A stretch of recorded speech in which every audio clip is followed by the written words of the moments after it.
All right, here with me to discuss Fox News meteorologist and author of the upcoming book, Make Your Own Sunshine. She makes my sunshine every day. Janice Dean, welcome back to the show, my dear.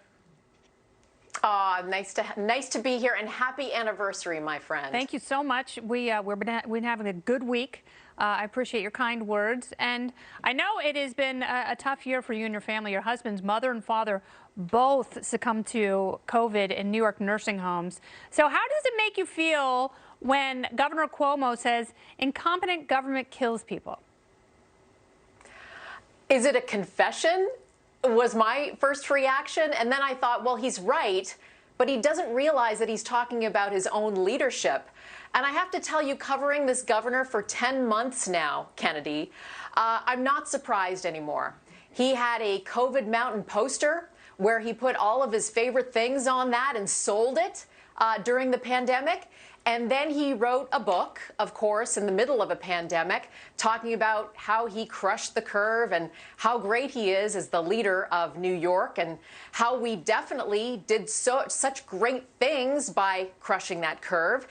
And then he won an Emmy Award. He actually got someone to submit videotape of himself to the folks at the Emmys to make sure that he was included when they decided on who was going to win for Best Governor. And then, of course, he had a birthday party for himself where you had to pay at least $1,000 and sign a check to Andrew Cuomo's campaign. Oh, that's so icky. But what's really troubling here is there are some disturbing black and white numbers that are a direct result of his action and decisions. Yet you are the only one in the press who stands up to him every day. Are you surprised that no one else questions him when he goes on these media tours? And Nicole Wallace has every opportunity to really press him about this and doesn't take it? I'm used to it now. And that's the reason why I got vocal, Kennedy, is because no one was calling him to task. No accountability whatsoever. So I thought to myself, if I don't do it, who's going to? And to watch Nicole Wallace yesterday just let him get away with it. She lives in New York. I'm sure she knows someone who has lost someone.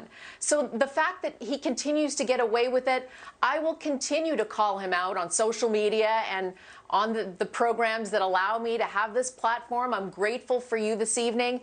I don't want him to get away with this. He continues to cover up the total amount of seniors that died from COVID, not only in nursing homes, but in hospitals, like my mother-in-law.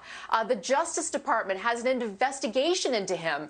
There are several journalists that have requests that are suing him through the FOIL Act to get those numbers. So there are a few of us out there that will continue to try to hold this person accountable. But, you know, unless more mainstream media join me, I don't know how we're going to get these answers. Yeah, they're not going to, clearly. And it's shocking. It is such an abdication of their basic responsibility. But the nice thing is the New York Post had a great article this weekend about how you should challenge Andrew Cuomo when he runs for governor again. And even if it's on this one issue, and you've stated time and time again that you are not a political person, and you do your best to steer clear of politics, but this is such a cause for you. Is that something that you would consider? If nothing else, even if you don't win, your presence in the race like that would force outlets to ask him questions when you are releasing statements day after day as an official candidate. Well, I haven't made any decisions, and I've always said that my forecast I don't like to base on anything past 7 days.